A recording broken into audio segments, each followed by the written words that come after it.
कविता का शीर्षक है लिखने दीजिए।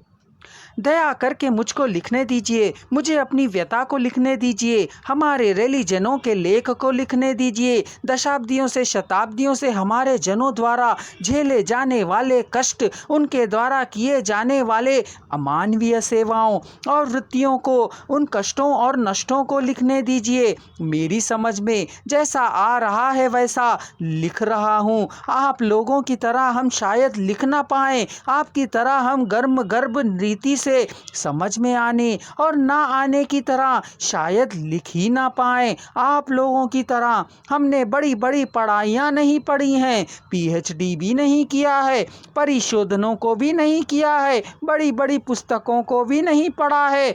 आपकी तरह हमें विश्वविद्यालयों के द्वारा पार भी करने का मौका नहीं मिला है।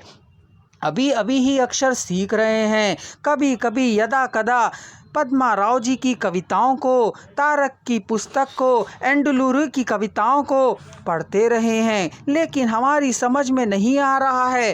पढ़ते पढ़ते ढूंढ रहे हैं हमारे कष्टों और गाथाओं को, हमारी झाड़ू के चरित्र को, हमारे दरिद्र जीवन को कहीं किसी ने शायद स्पर्श किया हो, हमारी टोकरियों को, मिट्टी के घड़ों को, बाल्टियों को और आपके चप्पलों के डफकों के साथ कहीं चिंतित किया है, पर कहीं चित्रित ही नहीं मिला।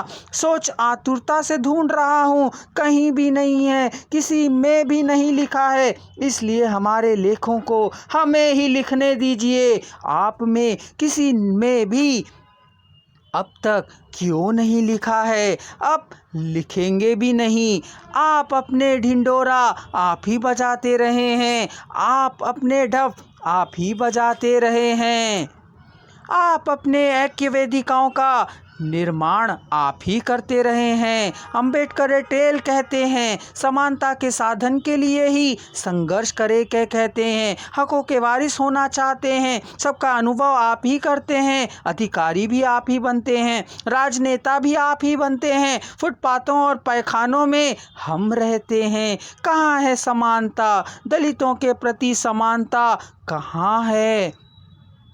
आंध्र प्रदेश में अम्बेडकरों को समानता और समन्वय कहाँ है? कम से कम लेखों सभाओं में दलित साहित्य में दिखाई नहीं देता है। इसलिए हमें अपने लेखों को, रचनाओं को हमें ही लिखने दीजिए। ये क्या रचनाएं हैं? मल कहता है, मूत्र कहता है, कूड़ा करकट कहता है, झाड़ू कहता है। क्या यह भी कोई रचना है? क्या यह भी कोई कविता है? कह हास उपहास ना कीजिए, आपके साहित्य में ही ना लिखे जाने वाले हो गए हैं, अस्पृश्य हो गए हैं। सेप्टिक टैंकों में मल को खींचते हुए उस विषवायु से मरे हुए मेरे लोग आप लोगों को कहीं दिखाई नहीं देते हैं। गंदी नालियों को साफ करते हुए उन मेन हॉलों के गिरकर मरे हुए क्या आप लोगों को दलित नहीं दिखाई देते? दिन रात का भेद ना कर गली गली सड़क सड़क की सफाई करते हुए, वेतन और भत्ता भी ना होने से ब्याज के दलदल में फंसी हुई जिंदा लाशों की तरह जीवन बिताती हुई यह माताएं, छोटी छोटी बहनें कहीं भी आप लोगों की कविताओं में क्यों नहीं दिखाई देती है? जहाँ जाए न रवि वहाँ पहुँच जाए कवि कहते हैं, तो फिर आप लोग कवि ही तो हैं ना।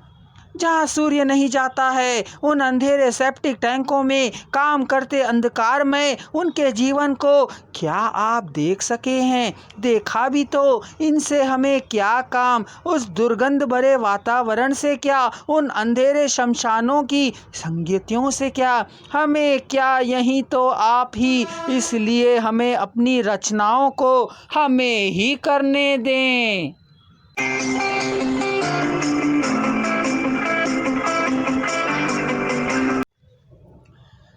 दलितायन की संपूर्ण कविताएं सुनने के लिए हमारे चैनल को सब्सक्राइब करें और चैनल में उपलब्ध समस्त वीडियो का अवलोकन भी करें।